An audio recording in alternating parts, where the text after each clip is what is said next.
மந்திரம் போல் வேண்டுமடா சொல்லின்பம் என்றான் பாரதி. அதற்கேற்ப ஒவ்வொரு சொல்லையும் மந்திர சொல்லாக மாற்றும் ரகசியம் அறிந்தவர் நம் தமிழருவி. நம் சிந்தனையை செழுமைப்படுத்துவதே அவருடைய உரைகளின் ஒற்றை நோக்கம். வாழ்வை வளப்படுத்துவதற்காக அவர் வழங்கும் உரைகளில் வெற்றுச்சொல் ஒன்றை கூட நம்மால் காண முடியாது. உங்கள் நலனுக்காக அவர் உரைகளை கேட்க வேண்டும் என்பதே தமிழருவி சிந்தனை களஞ்சியத்தின் உயர் நோக்கமாகும்.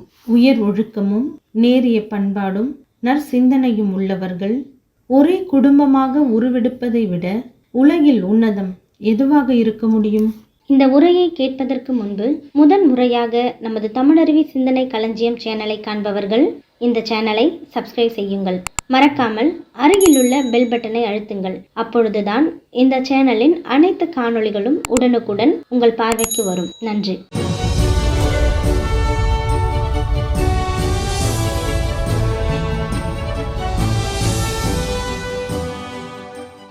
வணக்கத்திற்குரிய ஸ்ரீ ராமகிருஷ்ண மடத்தினுடைய தலைமை துறவி அவர்களே, போற்றுதலுக்குரிய சுவாமி விமுர்த்தானந்தா அவர்களே, ராமகிருஷ்ண மடத்தை சார்ந்த துறவிகளே, என் மீது மிகுந்த அன்பு செலுத்துகின்ற கவியரசர் முத்துலிங்கம் அவர்கள் உள்ளிட்ட பெருமக்களே, உங்கள் அனைவரையும் முதலில் நான் வணங்கி மகிழ்கிறேன். என் பள்ளி பருவம் தொட்டே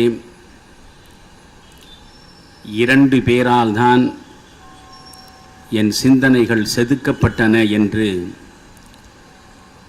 எத்தனையோ மேடைகளில் திரும்ப திரும்ப நான் சொல்லியிருக்கிறேன்.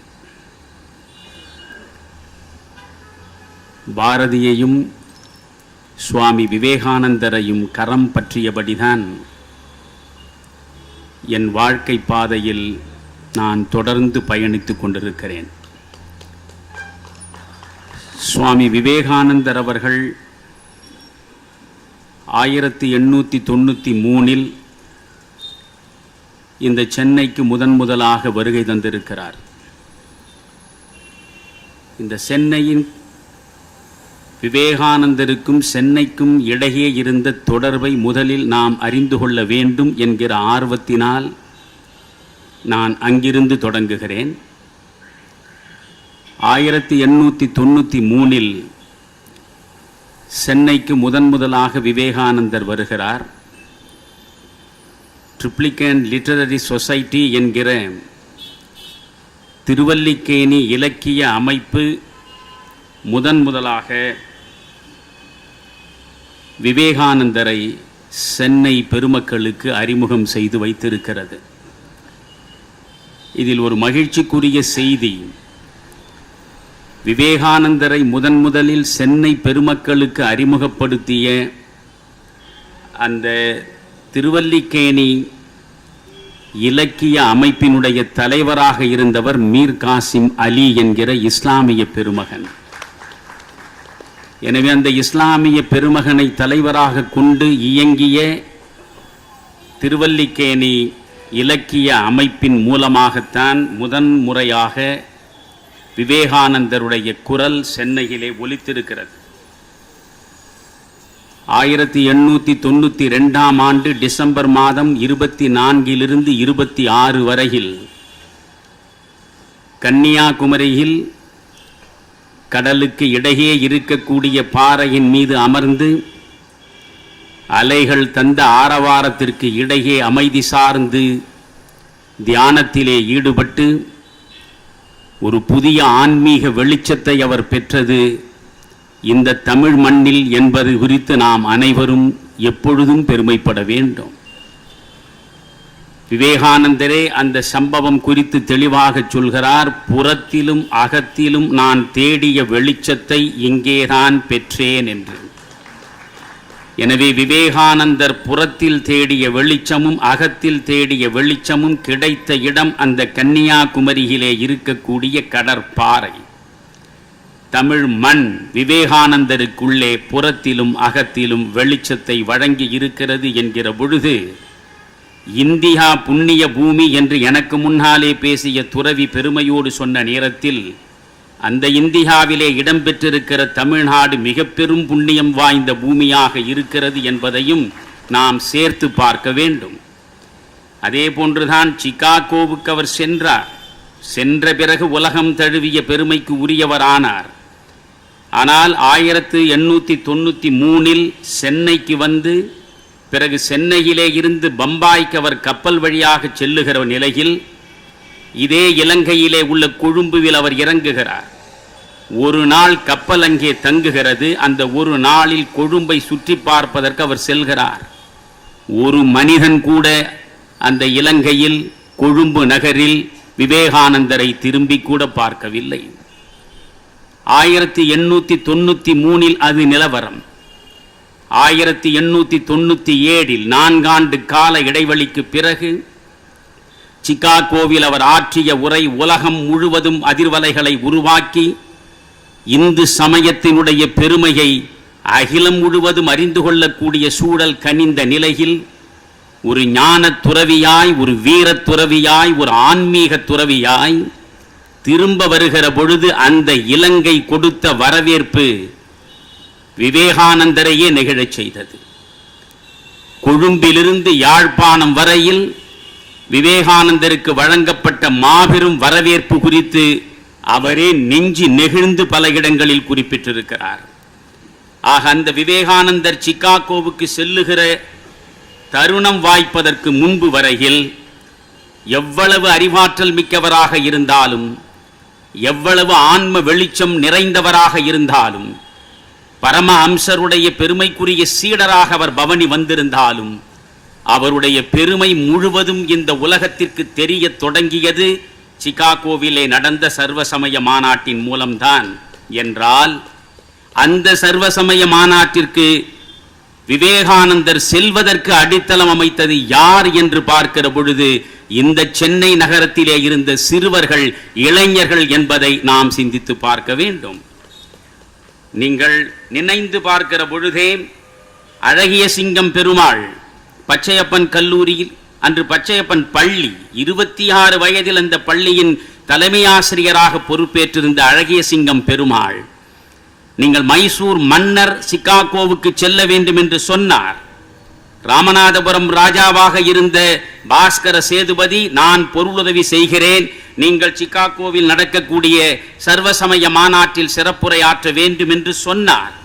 ஆனால் நண்பர்களே, இந்த 26 வயது நிறைந்த இளைஞன் அழகிய சிங்கம் பெருமாள் தான் தன்னந்தனியாக முயன்று தேடி தேடி அலைந்து சிறுக சிறுக சேர்த்து 3000 ரூபாயை பெற்றுக் கொடுத்ததன் விளைவுதான் அவர் கப்பலேற முடிந்தது என்பதை நீங்கள் நினைந்து பார்க்க வேண்டும்.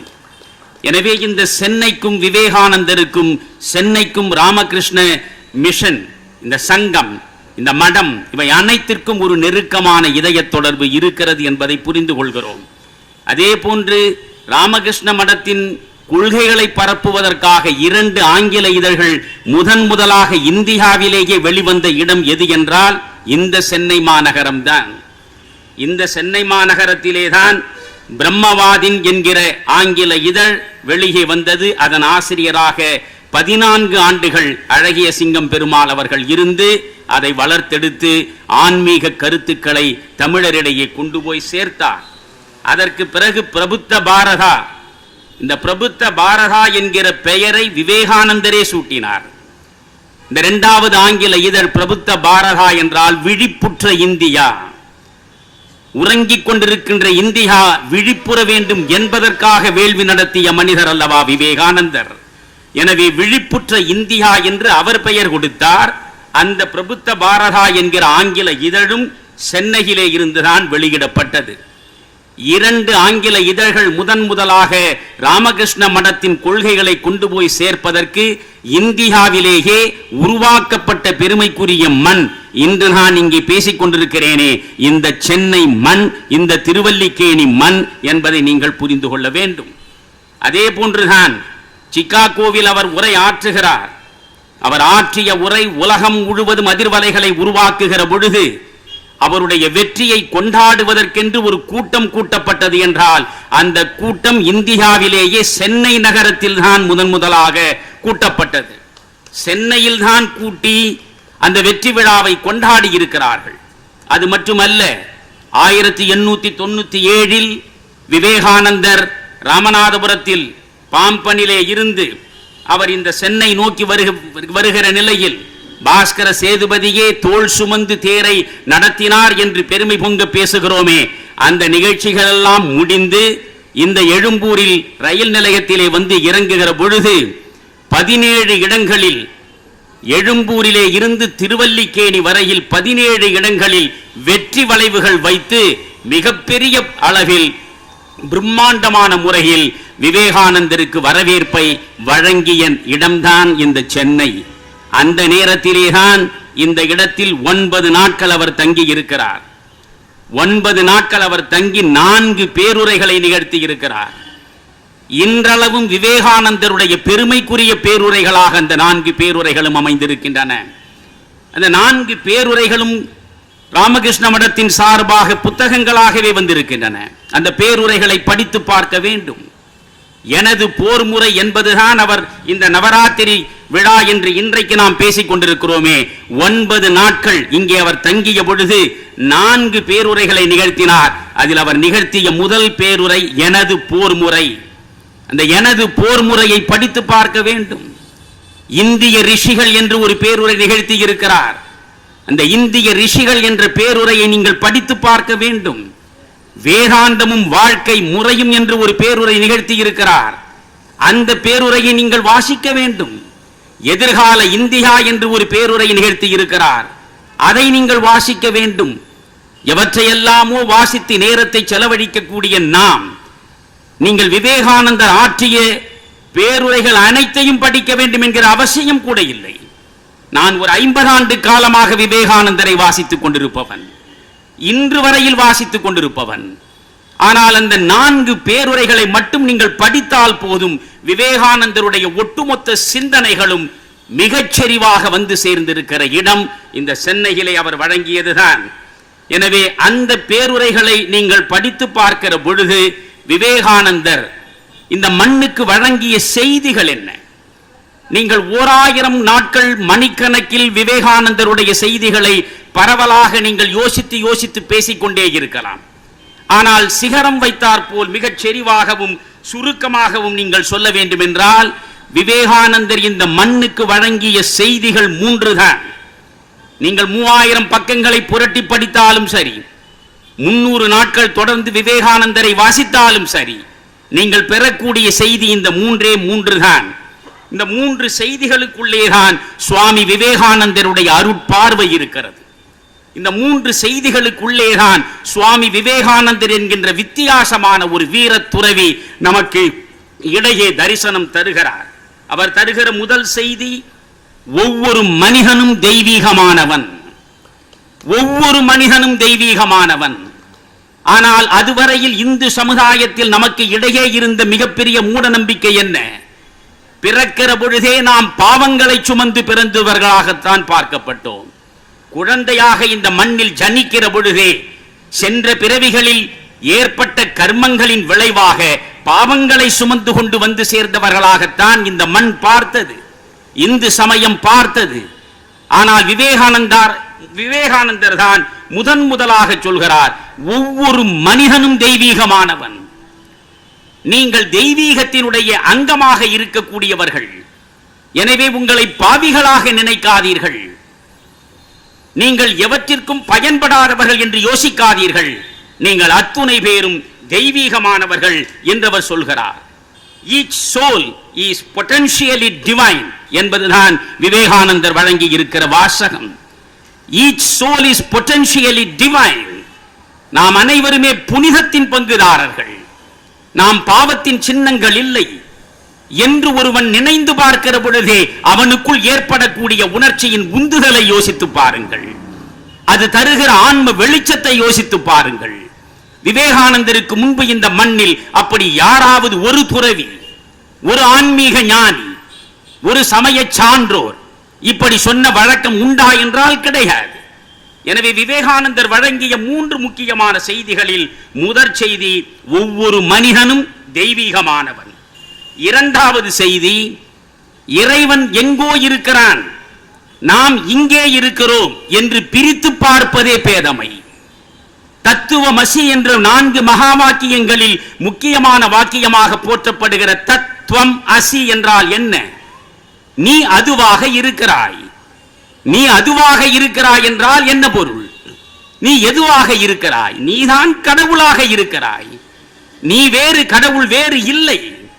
எனவே கடவுள் உனக்குள்ளே உறைந்து கிடக்கிறார் என்கிற அந்த உபநிடதத்தின் மிக முக்கியமான கருத்தை, அந்த வேதத்தினுடைய சாரத்தை இறக்கி வைத்து விவேகானந்தர் சொன்னார், ஒவ்வொரு மனிதனுக்குள்ளும் இறைவன் ஆன்மாவாக உறைந்து கிடக்கிறான். ஒவ்வொரு மனிதனுக்குள்ளும் இறைவன் ஆன்மாவாக இருக்கிறான் என்கிற பொழுது, எனக்குள்ளும் இறைவன் இருக்கிறான், உனக்குள்ளும் இறைவன் இருக்கிறான். நீ சாதி சார்ந்து ஒருவனை தாழ்த்தப்பட்டவன் என்று சொல்கிறாயே, அவனுக்குள்ளும் இறைவன் இருக்கிறான். ஏழ்மை நிலையில் வாடி கிடக்கிறானே, அவனுக்குள்ளும் இறைவன் இருக்கிறான்.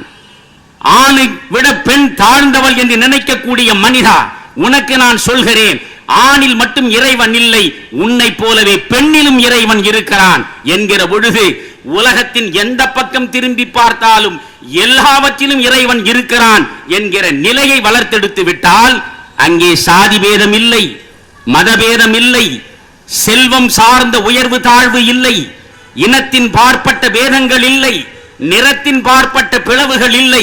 எனவே அமைதி, அன்பு, சாந்தி என்று சொல்லப்படுகிற அனைத்தும் இந்த மண்ணில் வந்து சேர வேண்டும் என்றால் எல்லாருக்குள்ளும் இறைவன் இருக்கிறான் என்கிற உணர்வு வர வேண்டும். இதைத்தான் விவேகானந்தர் திரும்ப திரும்ப இரண்டாவது செய்தியாக கொண்டு வந்து சேர்த்தார். மூன்றாவது மிக முக்கியமான செய்தி, நான் இந்த புத்தக விழாவை தொடங்கி வைக்கிற நிலையிலே கூட நான் சொன்னேன், அங்கே விவேகானந்தரை போல் நம்பிக்கை தருகிற வாசகங்களை வலிமையாக வழங்கிய ஒரு மனிதன் உலகத்தில் வேறு எங்கேயும் நீங்கள் கண்டிருக்க முடியாது. எத்தனை புத்தகங்களையும் நீங்கள் படித்து பாருங்கள். நான் பெருமிதத்தோடு பறைசாற்றுகிறேன், ஒரு நாளில் குறைந்தது 10 மணி நேரம் வாசிப்பவன் நான். இந்த மண்ணில் பிறப்பு எடுத்ததே வாசிப்பில் எனக்கு கிடைக்கக்கூடிய பேரின்பத்தை சுவைப்பதற்காகத்தான் என்று நினைக்கக்கூடியவன் நான். பல புத்தகங்களை வாசிக்கிறேன். எத்தனையோ தத்துவ ஞானிகளின் தரிசனங்களை நான் தேடி தேடி படிக்கிறேன். மேலை நாடுகளில் முதலாக இந்த தத்துவ வாசலை அகலமாக திறந்து வைத்த பிளாட்டோ தொடங்கி என் கண் முன்னால் வாழ்ந்து மறைந்த ஜே கிருஷ்ணமூர்த்தி வரை வழங்கி இருக்கிற அனைத்து தத்துவ தரிசனங்களையும் தேடி தேடி படித்திருக்கிறேன். ஆனால் நண்பர்களே, எந்த தத்துவ ஞானியும் எனக்குள்ளே தராத தன்னம்பிக்கையை விவேகானந்தருடைய ஒற்றை வாசகம் தானாகவே தேடி தரும். ஒரு இளைஞன் தன்னம்பிக்கையை பெற வேண்டும் என்றால் விவேகானந்தரை பார்க்க வேண்டும். நான் என் வீட்டிற்குள் இருந்தால் காலையில் கண் விழித்தவுடன் முதலாக எதையும் கண் திறந்து பார்க்க மாட்டேன், எதையும் வாய் திறந்து பேச மாட்டேன்.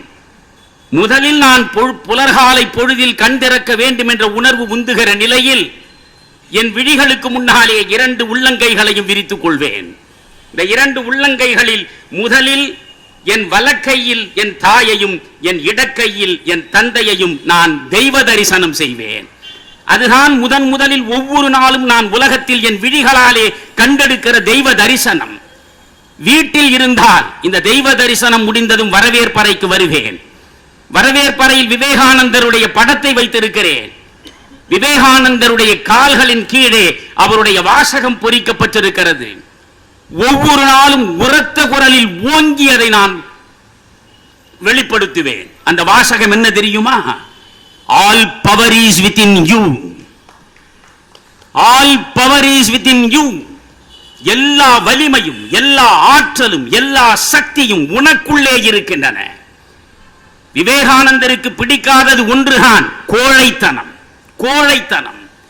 இந்த மண்ணில் மனிதர்கள் கீழ்மைப்பட்டு கிடக்கிறார்களே, அதற்கு காரணம் என்ன என்று ஒருமுறை அவரை பார்த்து நேரடியாக கேட்ட பொழுது ஆவேசத்துடன் அவர் திரும்ப திரும்ப ஒரே வார்த்தையை 3 முறை சொல்கிறார். இக்னோரன்ஸ், இக்னோரன்ஸ், இக்னோரன்ஸ் என்று சொன்னார். அறியாமை. அறியாமை, அந்த அறியாமை சார்ந்த கோழைத்தனம், அதை ஒருபோதும் விவேகானந்தர் சகித்துக் கொண்டதில்லை. காரணம், விவேகானந்தர் நம்பியதை வெளிப்படுத்துகிறார், மனிதனை பார்க்கிறார். யார் நீ? ஆண்டவனாலே படைக்கப்பட்டவன் என்பது மட்டுமல்ல, ஆண்டவனே உறைந்து கிடக்கக்கூடிய மானுடனாக இந்த மண்ணில் வலம் வரக்கூடியவன் நீ. எனவே நீ கோழையாகி விடாதே, முடங்கி விடாதே, என்னால் எதுவும் செய்ய இயலாது என்று தயங்கி விடாதே. உன்னால் எதையும் செய்ய முடியும். ஏன் தெரியுமா? All power is within you. உனக்குள்ளே எல்லா ஆற்றலும் இருக்கின்றன. அடுத்த வரி பாருங்கள், all power is within you. You can to anything and everything. You can to anything and everything. தெய்வமாக வேண்டுமா? மனிதனாக இருக்கிற பொழுது ஆக முடியும். ஞானியாக வேண்டுமா? இந்த மண்ணில் நீ பிறப்பெடுத்த நிலையில் ஆக முடியும். எது ஆக வேண்டும் என்று நீ ஆசைப்படுகிறாயோ அது ஆக முடியும். எப்படி முடியும்? Because all power is within you. Therefore you can do anything and everything. அடுத்து சொல்கிறார், don't believe that you are weak. Don't believe that you are weak. ஒருபோதும் நான் பலவீனமானவன் என்று மட்டும் நீ எண்ணி விடாதே என்கிறார். Stand up and express your divinity என்கிறார். எழுந்து நில், உன் புனிதத்தை பறைசாற்று என்று பேசுகிற விவேகானந்தருடைய மிக முக்கியமான மூன்றாவது கருத்து தான் மனித ஆன்மாவினுடைய ஆற்றல்களின் வெளிப்பாடே அவனுடைய வாழ்க்கை என்பது. இந்த மூன்று செய்திகளை மையமாக வைத்துத்தான் விவேகானந்தர் திரும்ப திரும்ப திரும்ப இந்த உலகம் முழுவதும் சென்று மக்களிடையே ஒரு மாற்றத்தை, ஒரு புரட்சியை, ஒரு ஆன்மீக வெளிச்சத்தை கொண்டு வந்து சேர்ப்பதற்கு முயன்றார். நண்பர்களே, இப்பொழுது நான் எந்த தலைப்பை தந்தேனோ அந்த தலைப்பிலே வந்து நிற்கிறேன். சென்னைக்கும் விவேகானந்தருக்கும் இருந்த தொடர்பை சொன்னேன். இதே சென்னையிலே அவர் பேசிய ஒரு பேருரையில் தான் சொல்கிறார், ஆன்மீக பேரலை சென்னையிலே இருந்துதான் ஆர்ப்பரித்து புறப்பட வேண்டும் என்கிறார். சென்னை நகர மக்கள் மீது நான் மிகுந்த நம்பிக்கை கொண்டிருக்கிறேன் என்கிறார். சென்னையில் சொன்னது மட்டுமல்ல, கல்கத்தாவிலே உட்கார்ந்து கொண்டு சொல்கிறார், சென்னையில் இருக்கக்கூடிய இளைஞர்களை நான் நம்புகிறேன், ஆன்மீக பேரலை அங்கிருந்து புறப்பட போகிறது என்றார். தென்னிந்தியாவிலேயே முதலாக இந்த சென்னையிலே தான் ராமகிருஷ்ண மடம் உருவாக்கப்பட்டது என்பதையும் நீங்கள் யோசித்து பார்க்க வேண்டும். ராமகிருஷ்ணானந்தர் என்ற முதல் துறவியின் தலைமையில் அந்த அமைப்பு இங்கேதான் உருவாக்கப்பட்டது. எனவே இந்த ராமகிருஷ்ண மடத்தை நாம் ஏன் நேசிக்க வேண்டும்? இந்த துறவிகளை ஏன் நாம் வணங்க வேண்டும்? ராமகிருஷ்ணர் விவேகானந்தருடைய சிந்தனைகளுக்குள்ளே நாம் ஏன் சென்று சேர வேண்டும் என்பது குறித்து நான் சொல்வதற்கு தேர்ந்தெடுத்துக் கொண்ட தலைப்பு தான் உன்னை நீ அறிந்திடு என்பது. நண்பர்களே, என்னை நான் அறிவது என்பதுதான் மிக முக்கியமானது. உலகத்தில் கேட்கப்படுகின்ற கேள்விகளிலேயே மிக முக்கியமான கேள்வி நான் யார் என்கிற கேள்விதான். உலகத்திலேயே சொல்லப்படுகிற பதில்களில் மிகச்சிறந்த பதில் மௌனமாக இருப்பதுதான். கேள்விகளில் மிகச்சிறந்த கேள்வி நான் யார், பதில்களில் மிகச்சிறந்த பதில் மௌனம், மௌனமாக இருப்பது. மௌனத்தை விட மகத்தான மொழி வேறு எதுவுமே கிடையாது. இங்கே நான் யார் என்ற தேடல் நடக்க வேண்டும். நான் யார் என்ற தேடலை நடத்துவதன் மூலம் நான் என்ன ஆக முடியும்? 3500 ஆண்டுகளுக்கு முன்னாலேயே இந்த மண்ணில் வழங்கப்பட்ட வேதங்களும் உபநிடதங்களும் சாராக கொடுத்திருக்கக்கூடிய ஒன்றுதான் யத் பாவம் தத் பவதி. யத் பாவம் தத் பவதி. இளைஞர்கள் முதலில் சிந்திக்க வேண்டும். நீங்கள் பில்கேட்ஸை விட $1 கூடுதலாக சம்பாதிக்க வேண்டும் என்று நினைக்கிறீர்களா? உங்களால் முடியும். இன்னொரு அப்துல் கலாமாக மாற வேண்டும் என்ற ஆசை இருக்கிறதா? உங்களால் முடியும். இந்த தேசத்தின் விதி எழுதக்கூடிய இடத்தில் போய் அமர வேண்டும் என்று எண்ணுகிறீர்களா? உங்களால் முடியும். இன்னொரு விவேகானந்தராக பரிணாமம் பெற வேண்டும் என்று கருதுகிறீர்களா? உங்களால் முடியும். இன்னொரு பரமஹம்சராக நான் தோற்றமிட வேண்டும், அதற்காக என்னை செதுக்கிக் கொள்ள வேண்டும் என்று சிந்திக்கிறீர்களா? உங்களால் முடியும். காரணம் என்ன? யத் பாவம் தத் பவதி. எதை நீங்கள் பாவிக்கிறீர்களோ கால நடையில் அதுவாகவே நீங்கள் ஆகிவிடுகிறீர்கள்.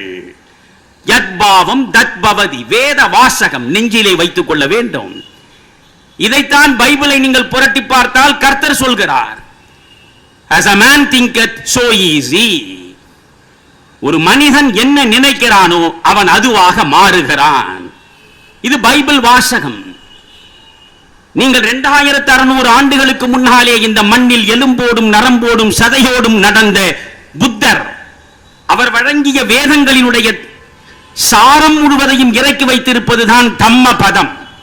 அந்த தம்மபதம் என்கிற பௌத்த சமயத்தின் வேத நூலின் முதல் சூத்திரமே என்ன சொல்கிறது தெரியுமா? மனிதன் எண்ணங்களாலே உருவாகிறான். மனிதன் தன் எண்ணங்களாலே உருவாகிறான். இந்த உலகம் மனிதனுடைய எண்ணங்களால் உருவாக்கப்படுகிறது. எனவே மனிதன் தான் உருவாவதும் எண்ணங்களால், இந்த உலகத்தை உருவாக்குவதும் எண்ணங்களால். என்றால் அந்த எண்ணங்கள் எங்கே பிறக்கின்றன? என் மனதில் பிறக்கின்றன. அந்த மனதை நோக்கி நான் ஒரு உள்முக தேடலை நடத்தி இருக்கிறேனா? யோசித்து பார்க்க வேண்டும். நாம் அனைத்தையும் புறத்தே வெளியே தேடுகிறோம். ஆண்டவனிலே இருந்து அமைதி வரை அனைத்தையும் வெளியே தேடுகிறோம். ஒரு நாளும் நாம் உள்ளே சென்று நம்மை நாம் பார்த்தது கிடையாது. ரமண மகரிஷி சாதித்த சாதனை என்ன? உலகத்தில் ஆன்மீக தேடலை நாடிய அத்தனை விழிகளும் திருவண்ணாமலையை நோக்கி திரும்பி வந்து சேர்ந்ததனுடைய காரணம் என்ன? ஒரே ஒரு கேள்விதான். ரமணர் என்ன சொன்னார்? Who am I? நான் யார்? நண்பர்களே, ஒவ்வொருவனுக்குள்ளேயும் 3 கேள்விகள் எழ வேண்டும். 3 கேள்விகளுக்கான விடையை நீங்களே காண வேண்டும். அதற்கு நீங்கள் உள்ளே செல்ல வேண்டும். 3 கேள்வி. Who am I? Why am I? How am I? நான் யார்? நீங்கள் கேட்க வேண்டிய முதல் கேள்வி. Who am I? Why am I? நான் ஏன் இந்த மண்ணுக்கு வந்து சேர்ந்திருக்கிறேன்? என் பிறப்பின் ரகசியம் என்ன? எதற்காக இந்த மண்ணில் என் வாழ்க்கைக்கான பயணம் வந்து சேர்ந்திருக்கிறது? Why am I? மூன்றாவது, how am I? நான் எத்தன்மையவன்? நான் எந்த பண்பை சார்ந்தவன்? Who am I? Why am I? How am I? 3 கேள்விகளுக்கும் உங்களுக்குள்ளே விடை தேடி பாருங்கள். உங்கள் வாழ்வில் வெளிச்சம் தானாகவே வந்து சேரும். இந்த விடைகளை எப்படி நீங்கள் கண்டெடுக்க முடியும்? உள்முகமாக சென்றால் தான் முடியும். உள்முகமாக செல்ல வேண்டும். இயேசு பிறப்பதற்கு 300 ஆண்டுகளுக்கு முன்பு பிறந்தவர் சாக்ரட்டிஸ். உலகத்தின் ஆதி சிந்தனையாளனாக போற்றப்படுகிற சாக்ரட்டிஸ் ஒன்று சொன்னார்: பரிசோதிக்கப்படாத வாழ்வு வாழ தகுதியற்றது என்றார். பரிசோதிக்கப்படாத வாழ்வு வாழ தகுதியற்றது என்றால் நமக்குள்ளேயே அகத்தாய்வு நடக்க வேண்டும், தற்சோதனை நடக்க வேண்டும். நான் உங்களை பார்த்து கேட்கிறேன், இப்பொழுது இங்கே குழுமி இருக்கிற பெருமக்களை பார்த்து நான் ஒரு கேள்வி கேட்கிறேன். என்றாவது நீங்கள் உங்களுக்குள்ளே சென்று உங்களை ஆய்வு செய்திருக்கிறீர்களா? நான் எளிமையாக நீங்கள் புரிந்து கொள்வதற்கு ஒரு சான்று சொல்கிறேன். ஒரு மளிகை கடை இருக்கிறது. அந்த மளிகை கடையில் காலை 8 மணிக்கு மளிகை கடை திறக்கப்படும், இரவு 10 மணிக்கு மூடப்படும். ஆனால் ஒரு நாள் அந்த மளிகை கடையின் உரிமையாளர் இரவு 10 மணி ஆனதும் வெளியே பலகையின் மீது இருக்கக்கூடிய விளக்கை மட்டும் அணைத்து விடுகிறார். கதவை மூடுகிறார். ஆனால் உள்ளே இருக்கிறார். மளிகை கடைக்கு உள்ளே இருக்கிறார். மளிகை கடைக்கு உள்ளே விளக்கு எரிந்து கொண்டிருக்கிறது. மளிகை கடைக்கு உள்ளே இருப்பவர் என்ன செய்கிறார்? மாதத்திற்கு ஒரு நாள் செய்கிறார். என்ன செய்கிறார் அவர்? அங்கே இருக்கக்கூடிய சரக்குகள் அனைத்தையும் பிரித்து பார்க்கிறார். இந்த பொருளை வாங்கினோமே, இந்த பொருள் வேகமாக விற்றுவிட்டது என்பதை அவர் தரம் பிரித்து தெரிந்து கொள்கிறார். இது வேக வேகமாக விற்று பெரும் பொருளை நமக்கு லாபமாக தந்திருக்கிறது. இனி வரும் காலங்களில் இந்த பொருளை அதிகமாக வாங்க வேண்டும் என்று குறிப்பிடுத்துக் கொள்கிறார். இந்த பொருள் அப்படியே தேங்கி கிடக்கிறது. தேங்கி கிடக்கிற இந்த பொருளினாலே நமக்கு நட்டம் சேர்ந்திருக்கிறது. எனவே இனி இந்த பொருளை வாங்கக்கூடாது என்று தவிர்ப்பதற்கு குறிப்பிடுகிறார். நண்பர்களை யோசியுங்கள். எந்த பொருள் நமக்கு லாபம் கொடுத்தது? எந்த பொருள் நமக்கு நட்டம் கொடுத்தது? இனம் பிரித்து பார்ப்பதற்கு 30 நாட்களுக்கு ஒரு முறை அவர் ஸ்டாக் டேக்கிங் எடுக்கிறார். நீங்கள் யோசியுங்கள். வணிகத்தில் வெற்றி பெறுவதற்கு ஒரு மளிகை கடைக்காரர் 30 நாட்களுக்கு ஒரு முறை ஸ்டாக் டேக்கிங் எடுக்கிறார் என்றால், உங்கள் வாழ்வில் வெற்றி பெறுவதற்கு என்றாவது ஒரு நாள் உங்களுக்கு உள்ளே சென்று ஸ்டாக் டேக்கிங் நீங்கள் நடத்தி இருக்கிறீர்களா? நாம் என்றாவது நமக்குள்ளே சென்றிருக்கிறோமா? ஸ்டாக் டேக்கிங் நடத்தி இருக்கிறோமா? யோசித்து பாருங்கள்.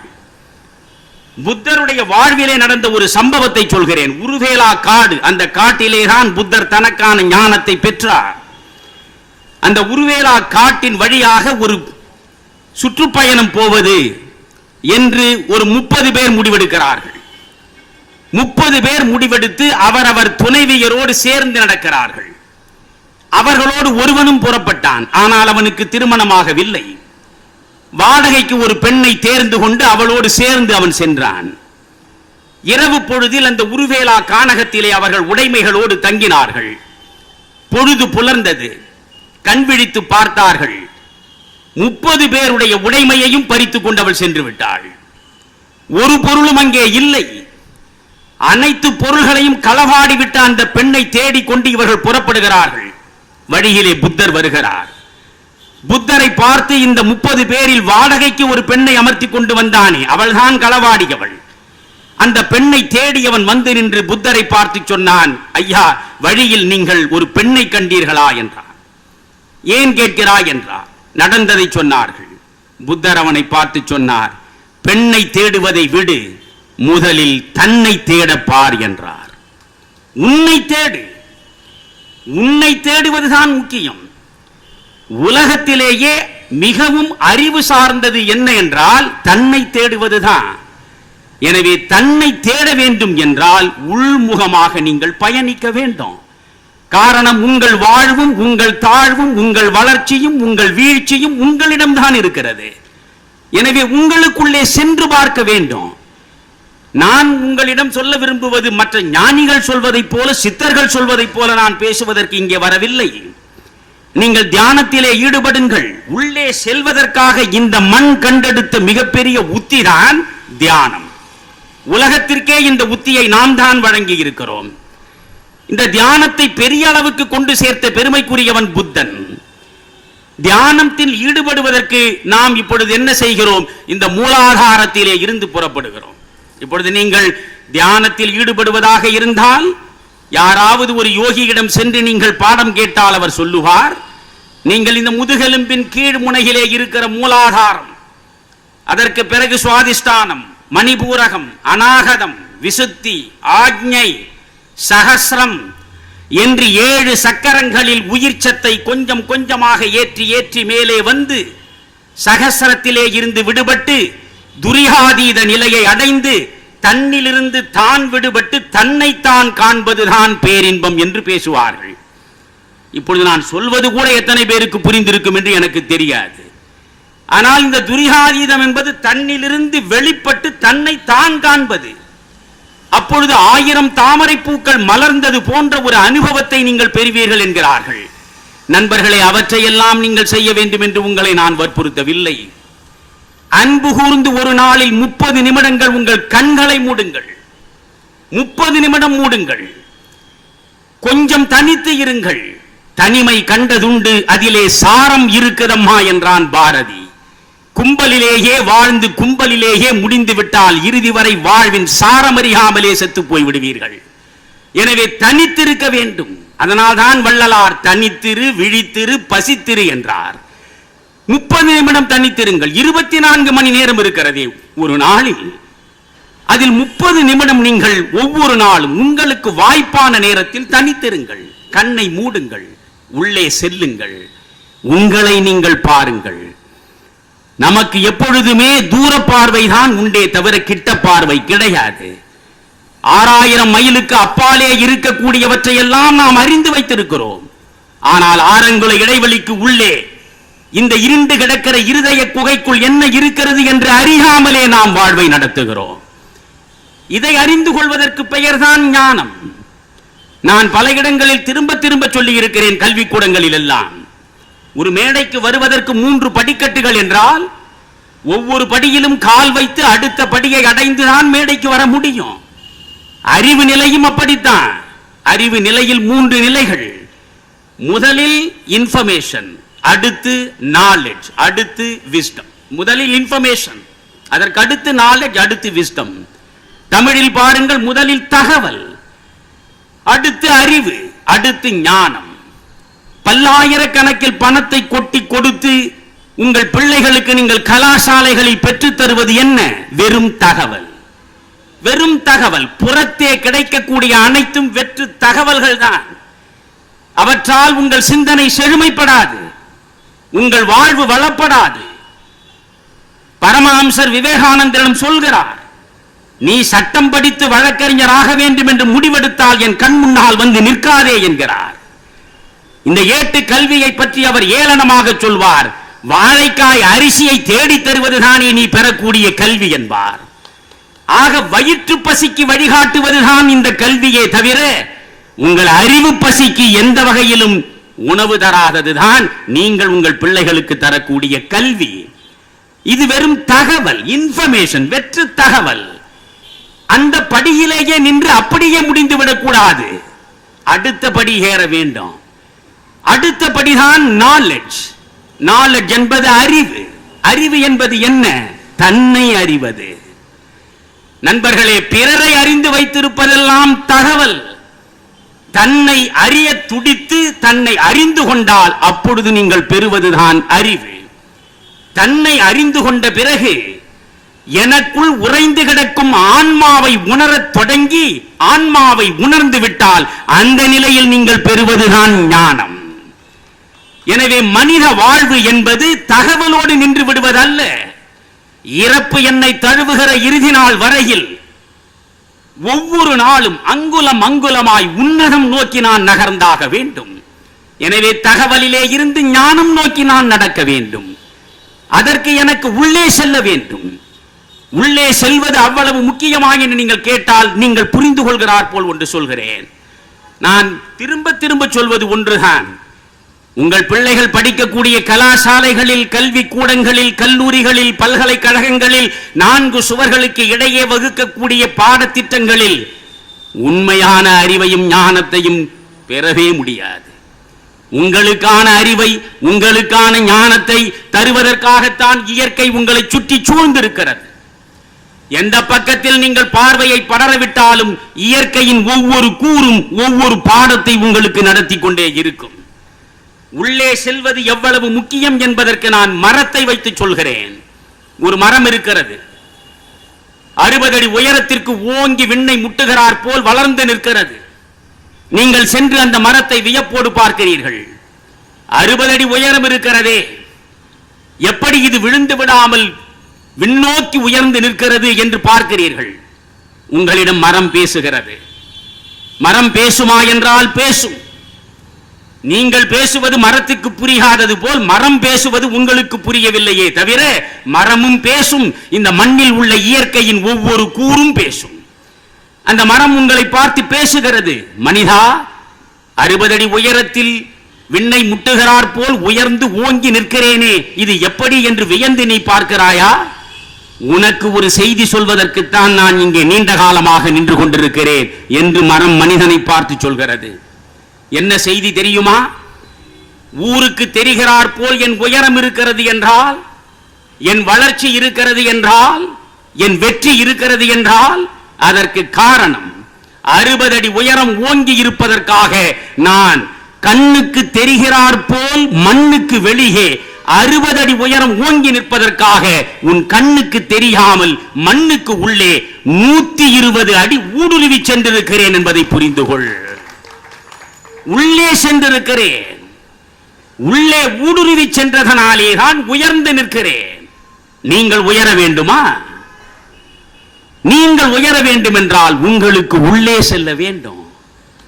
உங்களுக்கு உள்ளே சென்று உள்முகமாக தேடலை நடத்த வேண்டும். வெளியே தேடுவதனால் நீங்கள் துன்பத்தை தவிர வேறு எதையும் பெற முடியாது. வெளியே புறத்தில் நீங்கள் எதை முயன்று தேடி பெற்றாலும் நீங்கள் பெற்ற அனைத்தும் 100 விழுக்காடு இன்பத்தை ஒருபோதும் தராது. அந்த இன்பத்தின் நிழலாய் ஒரு துன்பமும் தொடர்ந்து வரும். ஆனால் உள்ளே தேடி பெறக்கூடிய அந்த பேரின்பம் இருக்கிறதே, அது முழுக்க முழுக்க துயரத்தின் கலப்பே இல்லாத இன்பமாக இருக்கும். அதனால் நீங்கள் உள்ளே செல்ல வேண்டும். உங்களை நீங்கள் அறிய வேண்டும். எனக்கு உள்ளே நான் செல்கிறேன். நீங்கள் ஒரு 30 நிமிடம் உள்ளே செல்லுங்கள். 30 நிமிடம் உள்ளே செல்லுகிற பொழுது நீங்கள் மூலாதாரத்திலே இருந்து துரியாதீதம் வரை செல்ல முயலாதீர்கள். கண்ணை மூடுங்கள். உங்களுக்குள்ளே சென்று பாருங்கள். கொஞ்சம் சிந்தியுங்கள். எது உங்கள் பலம் என்று யோசியுங்கள், எது உங்கள் பலவீனம் என்று சிந்தியுங்கள்.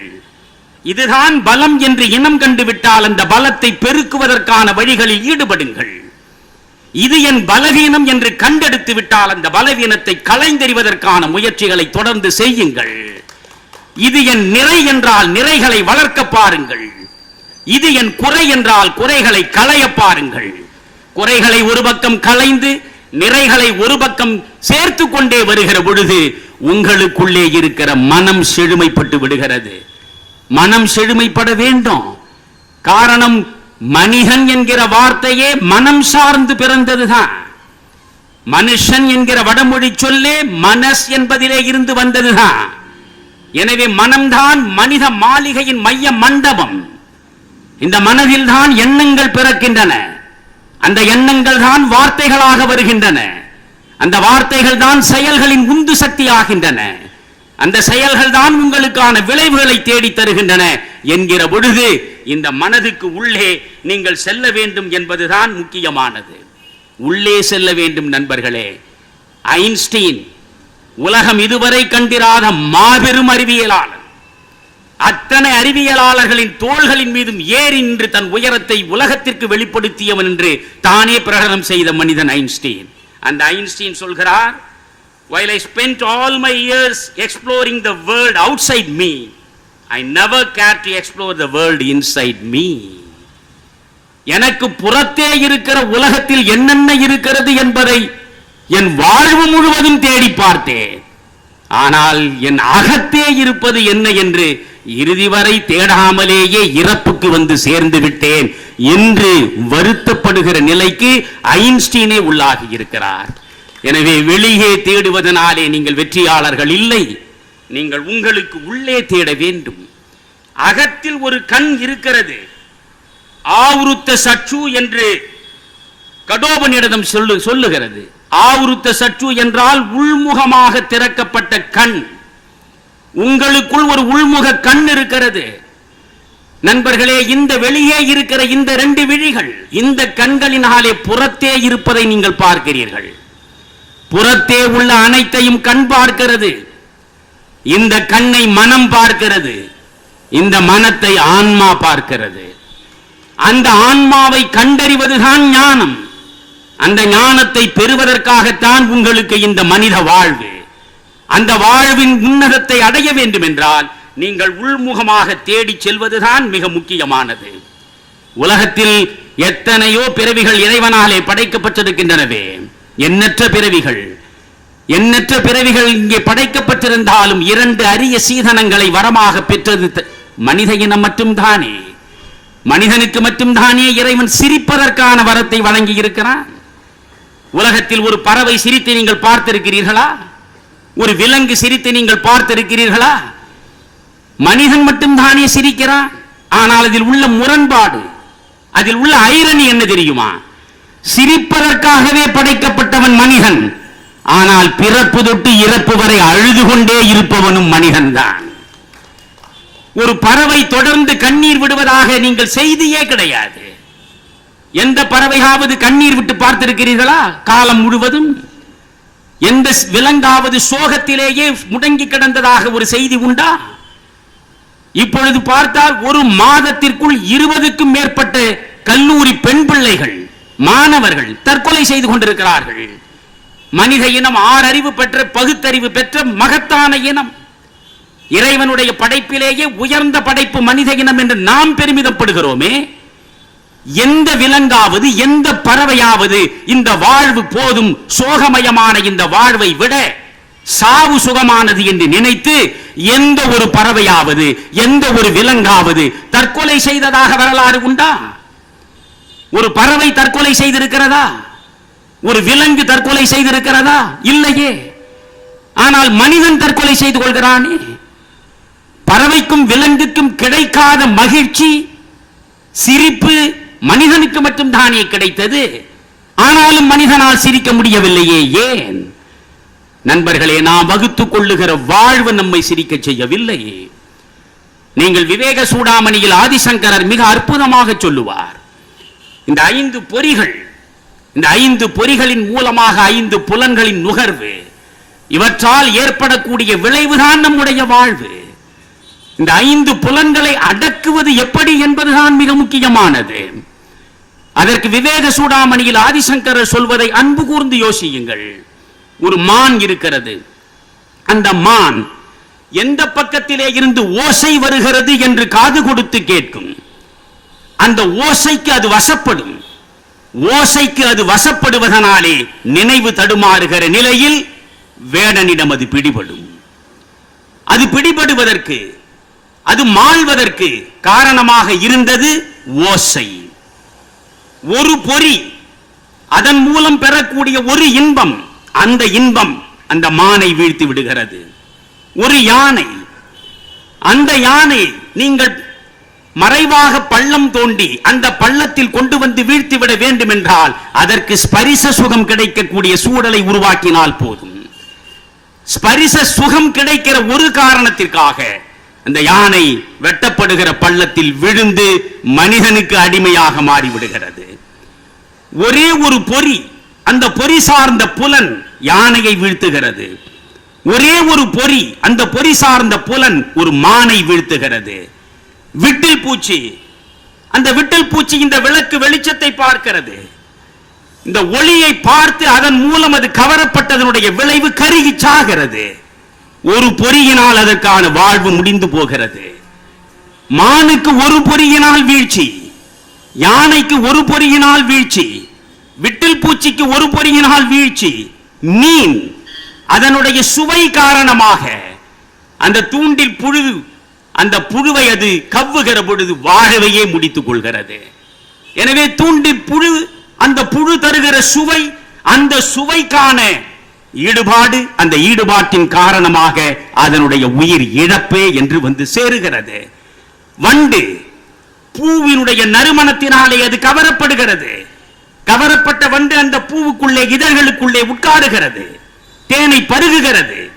அப்படி பருகுகிற நிலையிலேயே அந்த பூவின் இதழ்கள் குவிந்து மூடிக்கொள்கிற நிலையில் அதனுடைய மரணம் தானாகவே வந்து வாய்ந்து விடுகிறது. எனவே ஒரு பொறியினால் மான் விழுகிறது, ஒரு பொறியினால் யானை விழுகிறது, ஒரு பொறியினால் விட்டில் பூச்சி விழுகிறது, ஒரு பொறியினால் மீன் விழுகிறது, ஒரு பொறியினால் வண்டு விழுகிறது. ஆனால் மனிதன் 5 பொறிகளாலும் விழுகிறான். 5 பொறிகளாலும் நாம் விழுகிறோம். அதனால்தான் இந்த 5 பொறிகளையும் அடக்க வேண்டும் என்பதற்காக நாம் முயன்று பார்க்கிறோம். அப்படி அடக்க வேண்டும் என்றால் நாம் என்ன செய்ய வேண்டும்? நம் மனதிற்குள்ளே செல்ல வேண்டும். நண்பர்களை, அடக்க அடக்கத்தான் ஒன்று மேலெழும். தரையில் விசையுடன் அடிக்கக்கூடிய பந்து அதைவிட வேகமாக மேலே உயர்ந்து கிளம்பும். எனவே அடக்குவதனாலே பயன் இல்லை. 5 பொறிகளும் 5 புலன்களும் அடக்கப்படலாகாது, அடங்க வேண்டும். அதனால்தான் கம்பன் கூட ராவணன் இறக்கிற தருணத்தில் அற்புதமாக பாடுவான். வெம்மடங்கள் வெகுண்டனைய சினமடங்க மனமடங்க வினையும் வீக என்று பாடுவான். மனம் அடங்குகிறது, சினம் அடங்குகிறது, தானாக அடங்க வேண்டும். அடக்கினால் நீங்கள் வெல்ல முடியாது, எதிர்வினை ஆற்றும். அப்படி தானாக அது அடங்க வேண்டும் என்றால் உங்கள் விவேகத்தின் துணை கொண்டுதான் அதை செய்ய வேண்டும். போகத்தில் ஈடுபடுவதற்காகவே இந்த 5 பொறிகளும் இருப்பதாக நீங்கள் நினைப்பதிலே இருந்து விடுபட்டு யோகம் நோக்கி உங்களுடைய பார்வையை திருப்ப வேண்டும். போகத்திலே இருந்து யோகம் நோக்கி உங்கள் பார்வை திரும்புகிற பொழுது இந்த ஒவ்வொரு புலனும் தானாகவே கொஞ்சம் கொஞ்சமாக அடங்க தொடங்கும். அப்பொழுதுதான் உங்களுக்கான விவேகம் முழுமையாக கண்விழிக்கும்.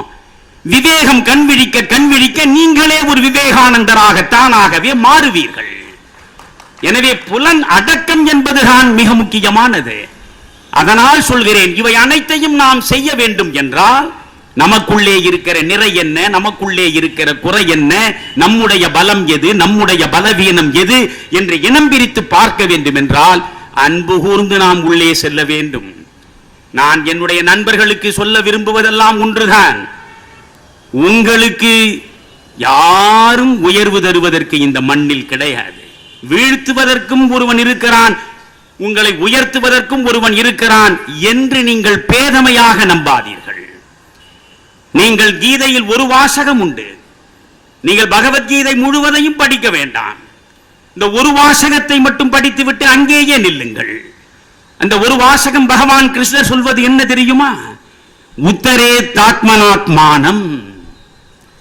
உத்தரே தாத்மனாத்மானம் என்றால் வேறொன்றும் இல்லை, தன்னை கொண்டு தன்னை உயர்த்த வேண்டும். தன்னை கொண்டு தான் உயர வேண்டும். இன்னொருவனால் நான் உயர்வது என்பது கிடையாது. என்னை கொண்டுதான் நான் உயர வேண்டும். நண்பர்களே, அதற்கு ஒரு அற்புதமான சான்றை மீண்டும் புத்தரிடமே சொல்கிறேன். 35 வயதில் புத்தர் ஞானம் பெற்றார்.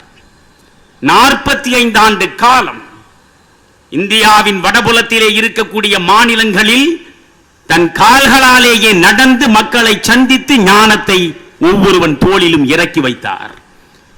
அவருடைய நிழலாகவே தொடர்ந்து சென்றவன் ஆனந்தன். அவன் புத்தருடைய அணுக்க சீடன், புத்தருடைய உறவினன். 80 வயதை எட்டி பிடித்த நிலையில் புத்தர் மரணத்தின் மடியில் கண்ணுறங்க வேண்டிய தருணம் வந்து சேர்ந்தது. புத்தர் இன்னும் 5 நிமிடங்களில் சாக கிடக்கிறார். அவர் கண்மூடி விடுவார் என்பது ஆனந்தனுக்கு தெரிகிறது. ஆனந்தன் அழத் தொடங்கிவிட்டான். புத்தர் ஆனந்தனை பார்த்தார்.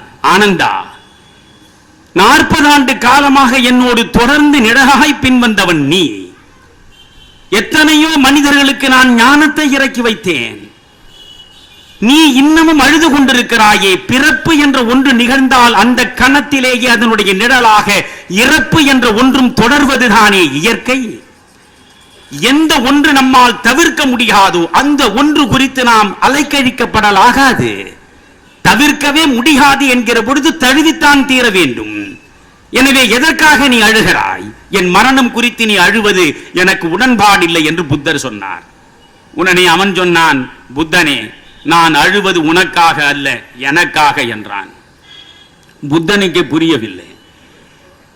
நான் மரணத்தின் வாசலில் இருப்பதற்காக நீ அழவில்லையா? உனக்காக அழுகிறாயா? எதற்காக அழுகிறாய் என்றார். ஆனந்தன் சொன்னான், 40 ஆண்டுகளுக்கு மேல் உன் நிழலாய் தொடர்ந்தவன் நான். உன்னிடம் வந்த பல்லாயிரக்கணக்கான மக்கள் ஞானம் பெற்றார்கள், போதிசத்துவர்களாக உருவெடுத்தார்கள், திசைதோறும் சென்று பௌத்த சமயத்தின் சாரத்தை கொண்டு போய் இறக்க முயன்றார்கள். உன் நிழலாய் தொடர்ந்தவன் நான். இன்று வரை ஞானம் எனக்கு சித்திக்கவில்லையே.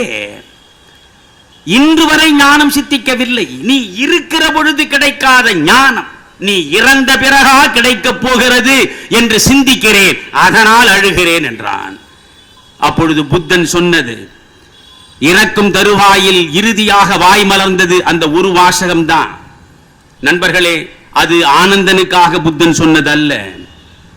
விவேகானந்தரே பெரிய ஈடுபாடு கொண்ட இடம் புத்தருடைய இடம். பரமாம்சரின் சீடராக இருக்கிற பொழுதே ஒரு கட்டத்தில் புத்த மதத்தை தழுவ வேண்டும் என்ற எண்ணத்தோடு புத்தகயா நோக்கி புறப்பட்டவர் தான் விவேகானந்தர். எனவே அந்த புத்தன் தருகிற கடைசி செய்தி ஆனந்தனுக்கு சொன்னதல்ல, இந்தியாவிலே உள்ளவர்களுக்கு சொன்னதல்ல, உலகம் முழுவதும் உள்ள மானுட சமுத்திரத்தில் இருக்கும் அத்தனை மனிதர்களுக்கும் சொன்ன செய்திதான் அது. அதுதான் புத்தன் தந்த இறுதி வாசகம். ஆனந்தா, அப்போதிப்போ பவ என்று சொல்லிவிட்டு கண்மூடி விட்டார் புத்தர். அப்போதிப்போ பவ என்றால் என்ன பொருள்? நீயே உனக்கு ஒளியாவாய். உனக்கு நீதான் ஒளி, உனக்கு நீதான் சரணாலயம், உனக்கு நீதான் புகலிடம். இன்னொரு சரணாலயம் நோக்கி நீ நடக்காதே, இன்னொரு புகலிடம் தேடி நீ புறப்படாதே. உனக்குள்ளே தேடு, உன்னை தேடு. உனக்குள்ளே தேடி உன்னை நீ கண்டுபிடி. உன்னை நீ கண்டுபிடிப்பது என்றால் உன் ஆற்றலை கண்டுபிடிப்பது. உன் ஆன்மாவின் ஆற்றல் உறங்கி கிடக்கிறதே, உறங்கி கிடக்கிற அந்த ஆன்மாவின் ஆற்றலை கண்டுபிடி.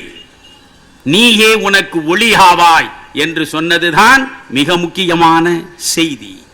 நண்பர்களே, இந்த செய்தியை சாரமாக வைத்துக் கொண்டுதான் விவேகானந்தர் சொன்னார். போகுமிடமெல்லாம் சொன்னார், சலிப்பின்றி சொன்னார், சோர்வின்றி சொன்னார்.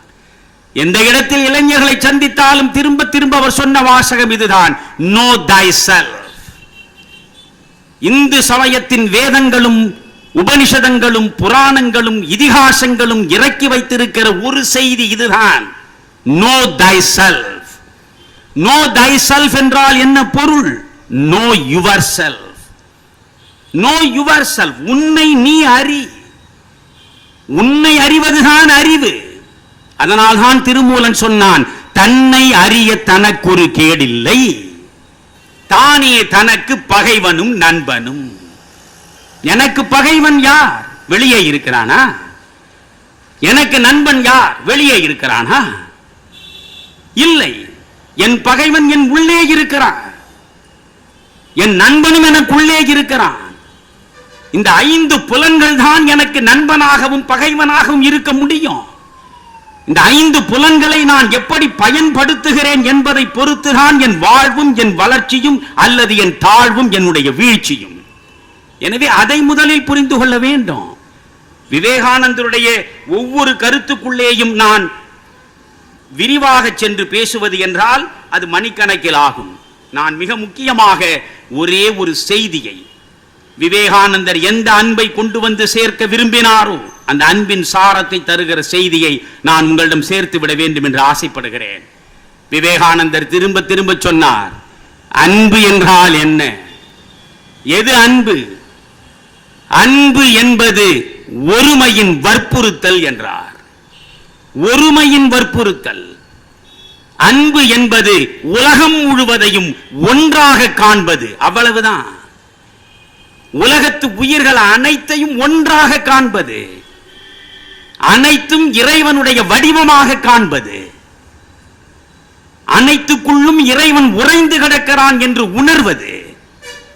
எனவே இவை அனைத்தையும் இணைக்கக்கூடியது எது? அன்பு. ஒன்று என்று நினைப்பதற்கு பெயர்தான் ஞானம். பன்மை குறித்து யோசித்தால் அது அஞ்ஞானம்.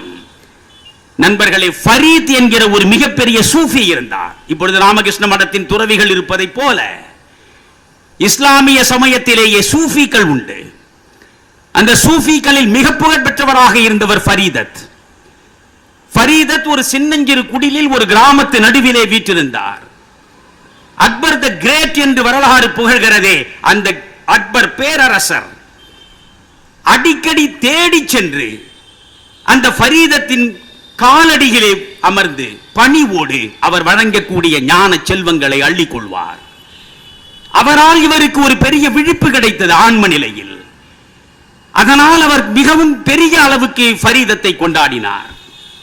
இந்த ஃபரீதத் நமக்கு ஏராளமாக ஆன்மீக செல்வத்தை அள்ளி கொடுத்திருக்கிறாரே, இவருக்கு கைமாறாக எதையாவது கொடுக்க வேண்டும் என்று அவர் கருதுகிறார். தன்னுடைய கருவூலத்திலேயே இருக்கக்கூடிய பொருள்களில் மிக விலை உயர்ந்த பொருள் எது என்று தேடி பார்க்கிறார். விலை மதிப்பே இல்லாத நவரத்தினங்களால் பொறிக்கப்பட்ட ஒரு கத்திரிக்கோல் இருந்தது. அதை ஆசையோடு எடுத்தார். ஃபரீதத்தை தேடி சென்றார். ஃபரீதத்திடம் சென்று இந்த நவரத்தினம் பொதித்த அந்த கத்திரிக்கோலை கொடுத்தார். ஃபரீதத்தை இப்படியும் அப்படியும் திருப்பி பார்த்துவிட்டு, என்ன இது என்றார். உங்களுக்கான என்னுடைய காணிக்கை என்றார் அக்பர். அதை பார்த்து புன்முறுவல் பூத்தபடி திரும்ப அக்பரிடமே கொடுத்து விட்டார் ஃபரீதத். இதை உங்களுக்குத்தான் நான் கொண்டு வந்தேன், உங்களுக்கு காணிக்கையாக்கி இருக்கிறேன் என்றார்.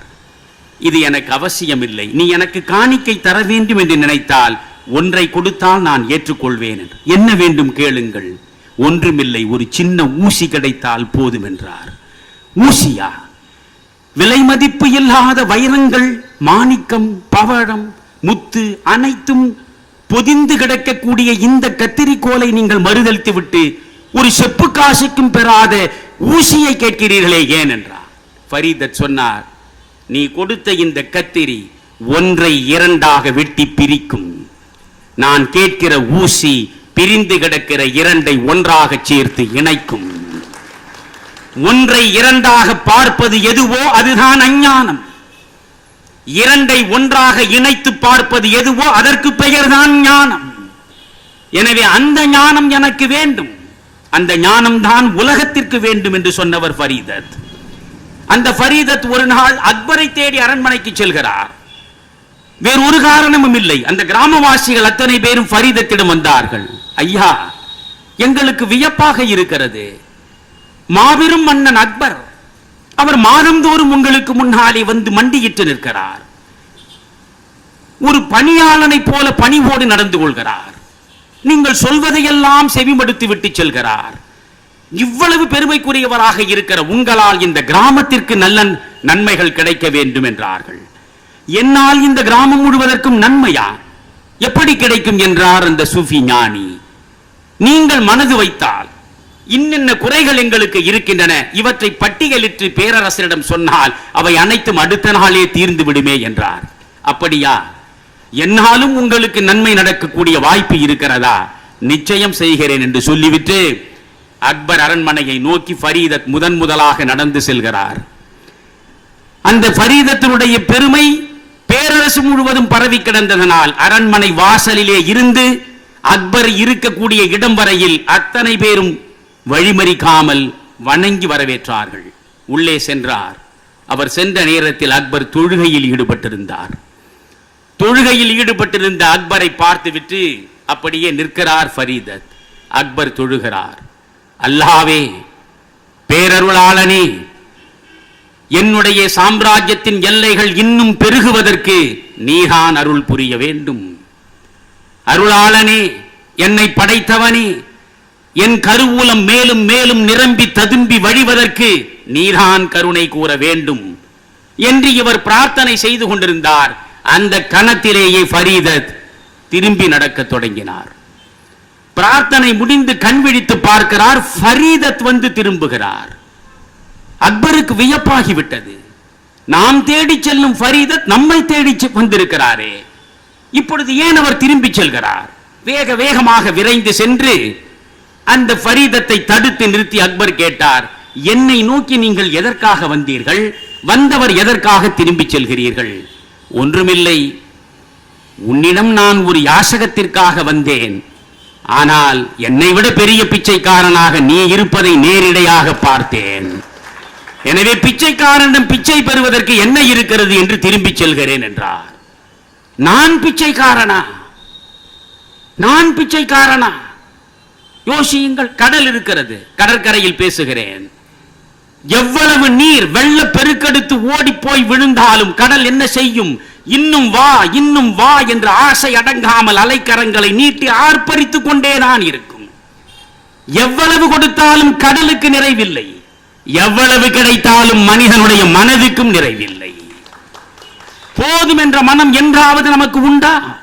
எந்த ஒரு பொருளை அனுபவித்தாலும் அனுபவித்தது போதும் என்று விடுபடுவதற்கு நமக்கு விவேகம் உண்டா? கிடையாது. எனவே மேலும் மேலும் வேண்டும் வேண்டும் என்று யாசிக்க யாசிக்க நாம் ஏழைகளாகி விடுகிறோம்.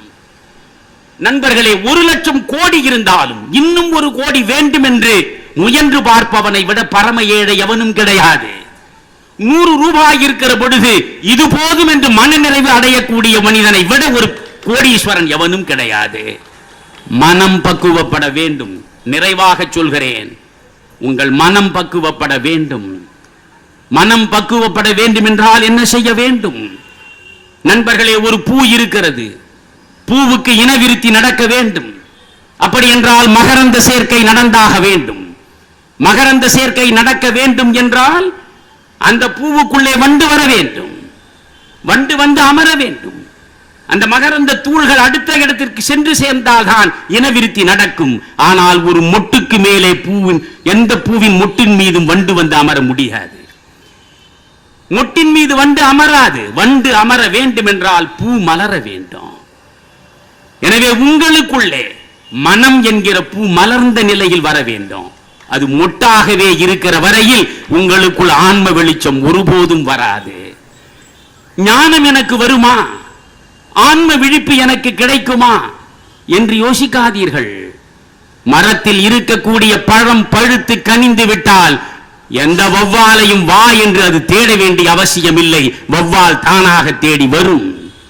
பழம் பழுத்து விட்டால் பறவை தேடி வருவதைப் போல உங்கள் மனம் கனிந்து விட்டால் இறைமை தன்மை உங்களுக்குள் தானாகவே வந்து சேர்ந்து விடும்.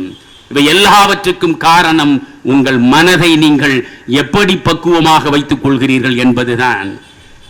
இந்த புறத்தே இருக்கக்கூடிய செல்வங்களின் மீது நீங்கள் நாட்டத்தை செலுத்தி மேலும் மேலும் மேலும் மேலும் என்று நீங்கள் ஓடிக்கொண்டே இருக்கிற வரையில் உங்களுடைய வாழ்வு வாழ்வாகவே இருக்காது என்பதை புரிந்து கொள்ளுங்கள். விவேகானந்தர் சொன்னதை நிறைவாக நான் சொல்ல விரும்புகிறேன். 1500 ஆண்டுகளுக்கான செய்திகளை இந்த பிறவியில் நான் கொடுத்து விட்டேன் என்று பெருமிதத்தோடு விவேகானந்தர் சொல்கிறார். ஒரு நாளுக்கான செய்தி நான் தரவில்லை, ஒரு ஆண்டுக்கான செய்தி நான் தரவில்லை, 1500 ஆண்டுகளுக்கான செய்தியை உங்களுக்கு நான் சேர்த்து விட்டேன். என்னுடைய 40வது வயதை நான் பார்க்க மாட்டேன் என்று சொன்னவர் விவேகானந்தர். என்னுடைய 40வது வயதை நான் பார்க்க மாட்டேன்.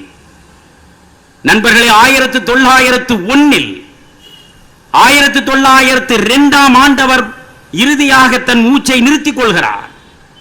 ஆனால் 1901 அவர் சொல்கிறார், இன்னும் ஒரே ஒரு ஆண்டுதான் நான் இருப்பேன் என்று. தன்னுடைய மரணத்தை கூட தெளிவாக தெரிந்து வைத்திருந்த மகா ஞானி, ஆன்மீக ஞானி.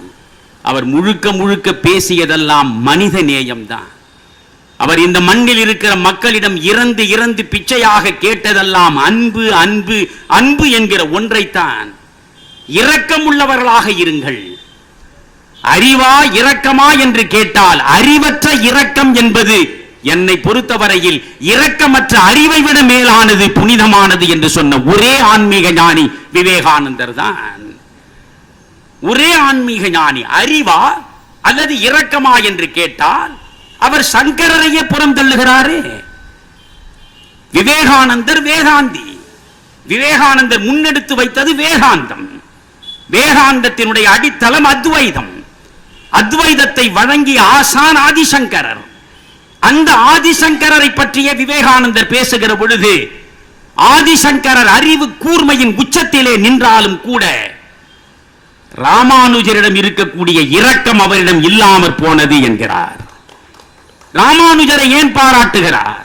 சண்டாளனுக்கும் புலையனுக்கும் சரணாலயமாக இருப்பதற்கு கைநீட்டிய கருணை வள்ளல் ராமானுஜராக இருந்ததனாலேதான் விவேகானந்தர் ராமானுஜரை ஆரத் தழுவுகிறார். எனவே நண்பர்களே, சாதி என்பது சமயத்தின் ஏற்பாடு அல்ல, அது சமூகத்தின் ஏற்பாடு என்று சொன்னவர் விவேகானந்தர். சாதியின் பெயரால் உயர்வு தாழ்வு கற்பிக்காதே. சாதி என்பது இறுக்கமானது அல்ல. சாதியை ஒரு சாதியிலே பிறந்ததனாலேயே அந்த சாதியிலேயே முடிய வேண்டும் என்பது அவசியம் இல்லை. சத்திரியனாக பிறந்த விஸ்வாமித்திரனால் பிராமணனாக முடிகிறது என்றால், பிராமணனாக பிறந்த பரசுராமனால் சத்திரியனாக மாற முடிகிறது என்றால், அவனுடைய மனம் சார்ந்த பண்பின் அடிப்படையிலே தான் அவனுக்கான சாதி இருக்கிறது என்று சொல்லி சாதி உயர்வு தாழ்வுகளை தகர்த்தெறிவதற்கு முயன்ற ஒரு ஆன்மீக ஞானியை ஒரு இடத்தில் அவர் சொல்கிறார், படிக்கிற பொழுதே நெஞ்சம் நெகிழ்ந்து போகிறேன். நான் யார்? நான் யார்? யாருடைய சீடன் நான்? ராமகிருஷ்ண பரமஹம்சரின் பூத கணங்களுள் நான் ஒருவன். ராமகிருஷ்ண பரமஹம்சர் யார்? தாழ்த்தப்பட்ட சமுதாயத்தை சார்ந்தவன் என்று எவன் ஒதுக்கப்பட்டிருக்கிறானோ அவன் வீட்டுக்கு சென்று தன்னுடைய தலையிலே உள்ள முடியால் தூய்மைப்படுத்துவதற்கு சென்று தன் அகங்காரத்தை அழிப்பதற்கு முனைந்த அந்த பிராமணனுக்கு சீடனாக வந்தவன் நான் என்கிறார். எனவே நண்பர்களே, சாதி குறித்தும் மதம் குறித்தும் இனம் குறித்தும் மொழி குறித்தும் பல்வேறு பேதங்களை, பிளவுகளை, பிணக்குகளை, பூசல்களை நாமாகவே வகுத்து நம் வாழ்வை மேலும் மேலும் சிக்கலாக்கி கொண்டிருக்கிறோமே. இவற்றிற்கெல்லாம் காரணம் வெறுப்பு படர்ந்திருக்கிற மனம். அந்த மனதில் இருக்கக்கூடிய வெறுப்பை அகற்றுங்கள். அந்த மனம் முழுவதும் அன்பை கொண்டு வந்து நிறைத்து விடுங்கள். அன்பு சுரக்கட்டும், அன்பு பெருகட்டும், அன்பே மனித வாழ்வாக மலரட்டும். அன்பு சுரந்து அன்பு பெருகி அன்பு மனித வாழ்வாக மலர வேண்டும் என்றால் உங்களை முதலில் நீங்கள் அறிந்து கொள்ள உள்ளே செல்லுங்கள். அப்படி உள்ளே செல்வதற்கு வழி வேண்டும் என்றால் நீங்கள் விவேகானந்தரின் பக்கம் விழிகளை திருப்புங்கள். நன்றி, வணக்கம்.